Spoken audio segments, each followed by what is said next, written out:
हमारा जो बिहार है, बिहार धर्म, प्रेम, ज्ञान की धरती इसको कहते हैं। किसकी धरती? धर्म, प्रेम और ज्ञान की धरती। धर्म इसलिए क्योंकि जैन धर्म और बौद्ध धर्म दोनों यहाँ से निकलकर पूरे विश्व में लोगों को शांति का संदेश फैलाए हैं। दूसरा बात करते हैं प्रेम की। तो प्रेम की बात इसलिए करते हैं क्योंकि कुछ चीज़ें हैं, जैसे कि हम लोग प्रेम की निशानी के तौर पे किसको जानते हैं? ताजमहल को जानते हैं। लेकिन ऐसी की निशानियाँ हैं, जैसे कि चित्तौड़गढ़ का किला, ठीक है, शनिवार वाड़ा,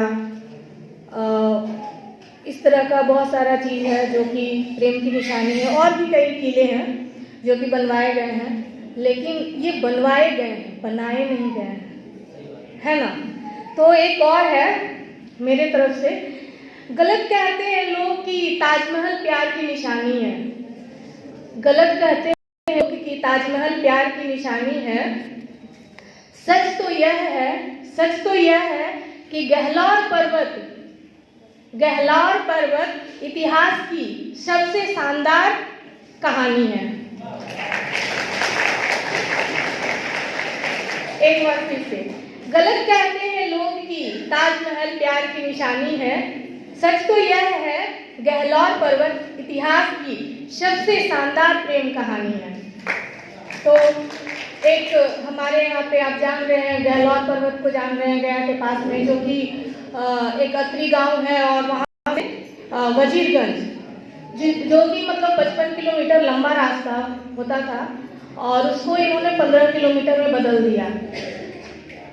प्रेम की निशानी इसलिए क्योंकि इनकी पत्नी, ये पहाड़ के उस पार लकड़ी काटने जाते थे, और इनकी पत्नी खाना लेकर जाती थी। लंच बॉक्स देखा है ना जी आपने, उसमें खाना बाद में जाता है। वैसे ही ये खेतों में भी लोग काम करने के लिए जाते हैं, बाद में खाना जाता है। वैसे ही इनकी पत्नी खाना लेकर जाती थी।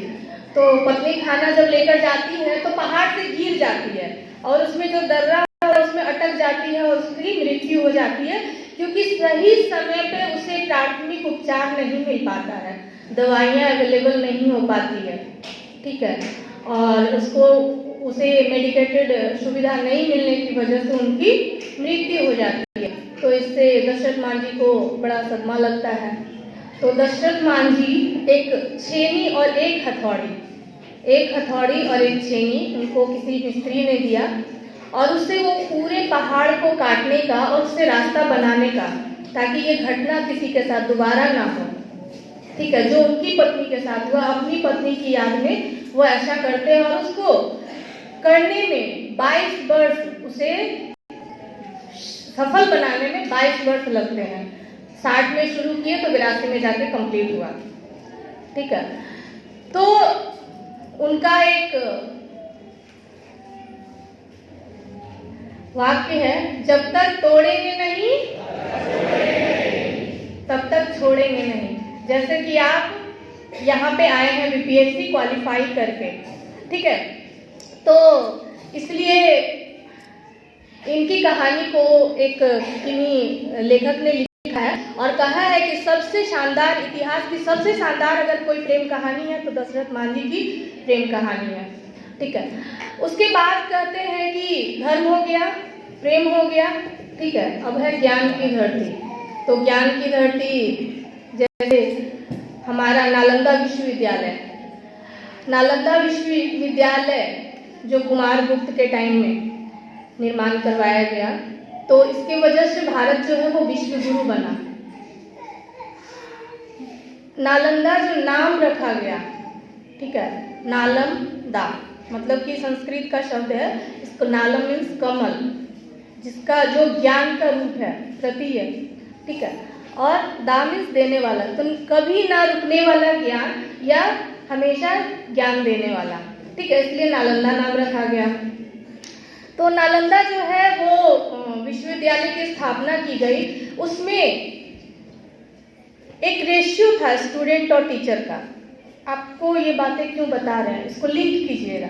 हमारे यहाँ जितनी भी पॉलिसीज बनी है, एजुकेशनल पॉलिसीज या करिकुलम फ्रेमवर्क, ठीक है, उसका जो स्टूडेंट्स का रेशियो है देखिएगा 40:1, 35:40:1, यही रेशियो हमारे नालंदा विश्वविद्यालय का था, 35:1, ठीक है। और एडमिशन के लिए जैसे क्वालिफाइड स्टूडेंट होते थे तो 10 होते थे, तो प्रवेश द्वार पे वहां से 3 ही 10 में जाते थे, 3% ओनली, 7 रिटर्न। आपको बताया था ना IQ टेस्ट, ठीक है। तो हाँ, तो ये जो है कि ना रुकने वाला ज्ञान का प्रवाह, तो हमारा अभी तक जो पॉलिसी है वो इसको फॉलो करता है, ठीक है। कहाँ से लिंकअप है देखिएगा। तो उसमें हर एरिया का एक एक ब्लॉक होता था। कौन सा एरिया? एजुकेशनल एरिया, जैसे मेडिसिन हो गया, ठीक है, या फिर इंजीनियरिंग हो गया। तो हर एरिया का अलग अलग ब्लॉक होता था, एजुकेशनल ब्लॉक, ठीक है। और हर ब्लॉक में जैसे कि 35 पे 1, तो 35 कमरे होते थे स्टूडेंट्स के रहने के लिए, ठीक है। बीच में आंगन होता था, एक कुआं होता था, ठीक है। और जो एक बड़ा सा चबूतरा होता था, उस पे सब बैठते थे, और उसमें एक छोटा सा चबूतरा रहता था जिस पे गुरुजी बैठते थे और पढ़ाई चलती थी, ठीक है। तो जैसे आज के बच्चे चंट होते हैं ना, तो उस समय भी बच्चे चंट ही होते थे। जैसे हम बोले कि आप लोग अच्छा A4 साइज पेपर नहीं लेके आए, तो ठीक है जाइए लेके आ जाइए, तो वहीं पे चित्र बनाने लगे और क्या क्या बनाने लगे कि वो वहीं रह गए। तो इसी तरह से हर जमाने में बच्चे बच्चे ही होते हैं। बच्चे कैसे होते हैं? चंट होते हैं, शैतान होते हैं, नटखट होते हैं, शरारती होते हैं। बच्चे तो बच्चे ही हैं। तो इसीलिए ये ब्लॉक वाइज सिस्टम था, ताकि बच्चा, गुरुजी अच्छा पेपर लेके आ रहे हैं, कहीं से नहीं लाना, पानी पीने जा रहे हैं, कुछ भी करने जा रहे हैं, तो जाना कहीं नहीं है, सब इसी ब्लॉक में सामने है, कहाँ जाओगे, ठीक है।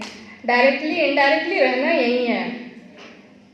तो इस तरह की सिस्टम थी, जो वो शिक्षा की व्यवस्था थी, अभी तक कोई भी स्कूल या कॉलेज से पूरी तरह से नहीं कर पाया है, ठीक है। इतना बढ़िया सिस्टम, शिक्षा व्यवस्था, इतना बढ़िया इंफ्रास्ट्रक्चर नहीं बना पाया। आप जो नालंदा देखते हैं, जो जिसको यूनेस्को ने अभी अपनी धरोहर में शामिल किया, वो मात्र उसका 5% है, जो खुदाई में निकला है वो सिर्फ 5% है, तो 95% अभी भी दबा हुआ है, ठीक है। तो इसमें जो है कि हाँ, बच्चों की बात कर रहे थे, शरारती होते थे, चले जाते थे, तो उस समय वैसा सिस्टम नहीं था, उसी के अनुरूप बनाया गया था। तो एक मूवी की याद है मुझे कि जो नेशनल अवार्ड विनर है, जल, मेरे जैसे भी कोई लोग होंगे जो ऐसी मूवी देखते होंगे, देखे हैं क्या कोई? जल, कुणाल कोहली करके शायद कोई एक्टर है, जल, उसमें अब देखिएगा, ठीक है, नहीं देखा तो अब देखिएगा। उस मूवी में जो एक्टर रहता है वो जमीन में, ये राजस्थान की कहानी है, थार मरुस्थल की, ठीक है, देखा है, हाँ।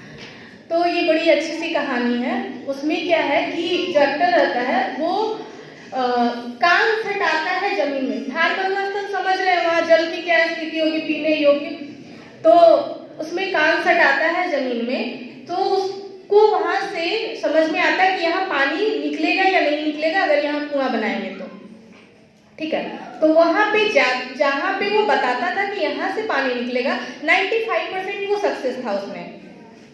जहाँ बताता था वहाँ पानी निकलता था, 95%, नॉट 100%, क्योंकि एक बैक्टीरिया तो भाई सेवलॉन भी साफ नहीं कर पाता, डेटॉल भी नहीं साफ कर पाता, तो 95% वो सक्सेसफुल था। ये जो विज्ञान है, इसकी पढ़ाई होती थी नालंदा विश्वविद्यालय में, दूरसंचार की पढ़ाई होती थी, विद्युत की पढ़ाई होती थी, एलॉय जो बनाते हैं ना, कांसा, पीतल, उसकी भी पढ़ाई होती थी वहाँ। तो इस तरह से बहुत सारे वहाँ पे एरिया थे, क्षेत्र थे पढ़ाई के, ठीक है। तो भैया जलनखोर से दूर रहना चाहिए, बताना आपको ये है, समझ में आएगा लास्ट में, आपको छोटे छोटे बीच में चीज़ों को समझ रहे होंगे। तो क्या होता है कि एक पगले, सनकी, क्रूर, जलनखोर राक्षस आते हैं, बीमार पड़ जाते हैं और मेडिसिन डिपार्टमेंट जो नालंदा विश्वविद्यालय का था उसके एचओडी, हेड ऑफ डिपार्टमेंट थे राहुल भद्राचार्य। राहुल भद्राचार्य को मतलब कि बुलाया जाता है लास्टली, तो वो ठहरे। उस समय जो नालंदा विश्वविद्यालय था वो कौन से धर्म, वहाँ पे बौद्ध धर्म, बड़ा उपकारी, अति उपकारी, हद पर उपकारी, ठीक है। तो उनका धर्म ही था कि कैसा भी बीमार हो उसकी बीमारी ठीक करना है, तो उन्होंने बीमारी ठीक कर दी, ठीक है। तो अब ये जो बख्तियार खिलजी थे उसको समझ नहीं पाए कि भैया ठहरे जलनखोर इंसान, उनको चाहिए था कि वहाँ पे वो ज्ञान अर्जित करे, अपने भी कुछ शिष्यों को ज्ञान अर्जित करने के लिए वहाँ एडमिशन करवा दे पावर के थ्रू, तो ज़्यादा अच्छा रहता। लेकिन वो क्या किए, उसको जला दिए। गए, लुटेरे थे, लुटेरे जैसे गए और दरवाजा बंद कर दिए। डाकू लोग कैसे होता है, दरवाजा बंद करवा देता है, गए दरवाजा बंद करवा दिया और अंदर में मारकाट मचा दिए और जला दिए। सभी पांडुलिपियां जल गई, 3 लाख से ऊपर पांडुलिपियां थी, जल गई क्योंकि पांडुलिपियां तो वो छाल पे होता था ना, तो इसीलिए उसको जलने में 6 महीने लग गया, थोड़ा धीरे धीरे चलेगा, जल गया। तो कुछ थे जो भागने में सफल हुए थे, काग को लेकर भाग गए, लेकिन इस तरह से वो बर्बाद हो गया। तो यही है कि बहुत परोपकारी नहीं बनना है, उतना ही परोपकारी बनना है जितना कि ठीक है, समझे। जैसे ये कहानी हम लोग हमेशा कहते हैं कि एक साधु है, नहा रहे हैं तो बिच्छू बार बार डंक मार रहा है, उसको बचाने की कोशिश कर रहे हैं, ठीक है। तो हो सकता है साधु को वो डंक मारते मारते लेकिन साधु बच जाए, लेकिन हमारी इम्यूनिटी शायद इतनी अच्छी ना हो कि बिच्छू को बचाएंगे तो हम भी बच जाएंगे, क्योंकि बिच्छू तो काटेगा, उसका नेचर है काटना, लेकिन हम उसको बचाने के चक्कर में कहीं खुद न मर जाए, है कि नहीं। तो हमारा भी तो घर परिवार है, साधु तो हम नहीं है, तो हम मर जाएंगे तो हमारा घर परिवार कौन देखेगा। तो इसीलिए अति परोपकारी नहीं बनना है, ठीक है। उतना ही परोपकारी बनना है जितना कि अपना भी चले और सामने वाला का भी चले, ठीक है।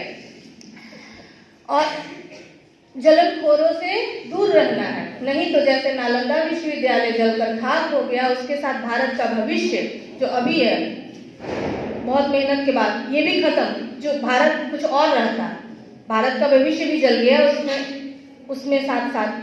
तो इस तरह की चीजों हैं जो ऐसे लोग आपकी जिंदगी को भी तबाह कर सकते हैं, बर्बाद कर सकते हैं। तो थोड़ा दूरी बना करके रखें, जैसे दाद खास खुजली वाले चले जाते हैं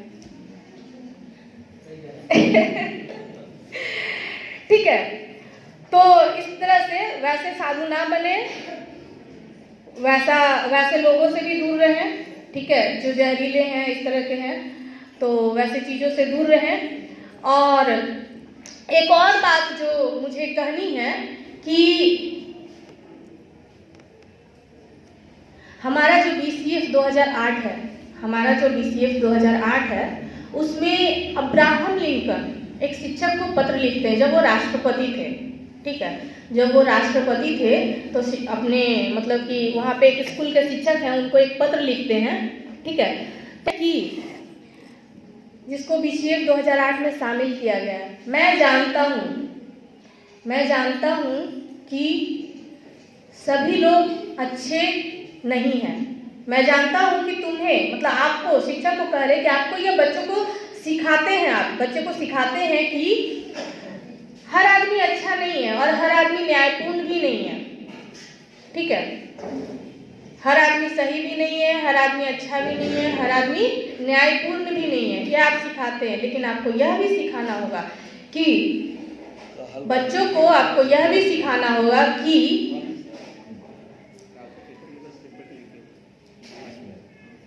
कोई भी आदमी कितना भी बड़ा शैतान क्यों ना हो, उसका भी एक नायक होता है।